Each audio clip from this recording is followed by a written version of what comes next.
Let me bring you songs from the woods to make you feel much better than you could know. Better than you could dust you down from tip to toe. Hi, my name is Gypsy, and most of you know me by my Rainbow Family videos that I've posted. My very cheesy mandolin videos of tormenting you people with me trying to learn how to play. Actually, I'm hoping to be playing better soon because I got some Bill Monroe mandolin teaching videos, DVDs coming in. And some of you know me. Apparently, I've become somewhat famous, unbeknownst to me. The video I did called The Faces of Druidry. And so I decided to start doing videos of books I highly recommend. Most of them deal with the Druidic community, of course, or Celtic stuff. I'll also do book recommendations on sustainable living and other things because these things are very close to my heart and play heavily into my spiritual beliefs. Talk about homesteading, permaculture, stuff like that, alternative technology.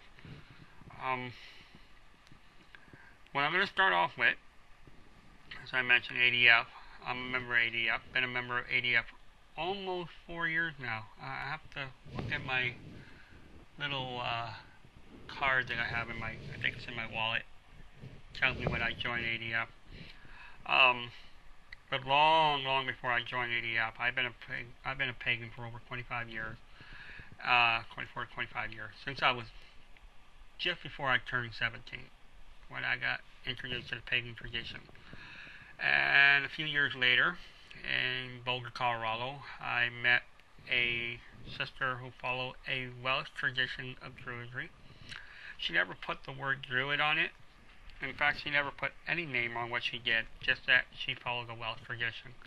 The only reason why I knew that she practiced Druidry because years later, when I started stumbling upon Druids and seeing what they practice and seeing how they saw the myths and legends and how they did their rituals and so forth, I began to realize, oh wow, Sparrowhawk was a druidess.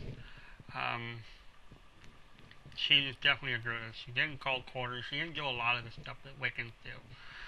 Most people who knew her just thought she was a witch, but she used to tell people, I'm not a witch. Walk into her little cabin just outside of Netherland, like right between Netherland and Boulder, Colorado. You swore you walked into the house of a witch. But she never claimed witchcraft or anything. Anyways, at the age of 21, I got turned on to Druidry through her. And I've been walking that path ever since. And I'm 42 now. I just turned 42 on February the 9th.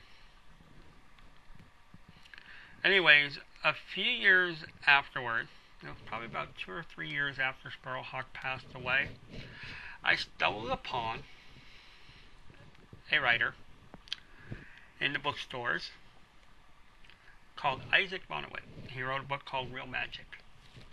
That's the first book I'm doing a recommendation on. Isaac was the founder of ADF, which I am a member of. He's our grandpa, as I hear some people like to fondly call him within our order. They call him Grandpa. Grandpa Isaac.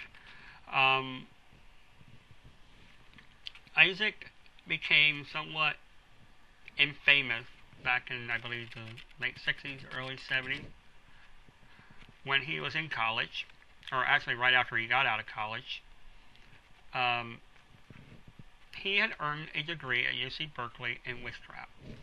The only person, as far as I know, on record who's ever earned a bachelor's degree on witchcraft. I think it was a bachelor. Could have been an associate, but more than likely it was a bachelor's. Especially since going to UC Berkeley, you're not going there for an associate. You're going for a bachelor. he was also a member of RDNA, which was a Druidic order that I guess came out of the early 60s from another college called Carleton. He wrote this book afterwards. I can't remember what year it was. Let me see if it says in here. Well, let's see. I do not see the date. Oh, 1971. He wrote this in 1971. This book is pretty well known throughout the pagan community, not just among us Druid, because he was a pagan before he became a Druid. He wrote this book basically on the laws and practices of magic. He gives a rather academic and scholarly breakdown of how magic works and so forth, much better than Aleister Crowley's book, The Laws of Hogwash, or whatever you want to call it. His Laws of Magic, or Magic Law, I forget what it's called. Most pagans out there know this book. And if you do not own this book and are not aware of this book, I would highly suggest that you go out and buy it. If you have no room on your bookshelf, well then, I hate to tell you, just take one of those Dungeons & Dragons books, or one of those Masquerade, books, or, any one of those gaming books. Take it down, throw it in the garbage, pretty much useless, and replace it with this.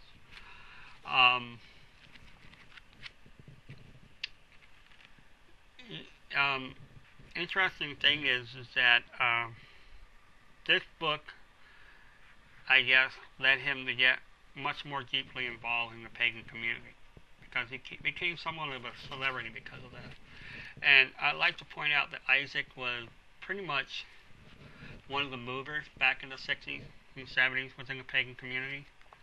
I believe he's the one who coined the phrase neo-pagan. I could be wrong, but I believe he is.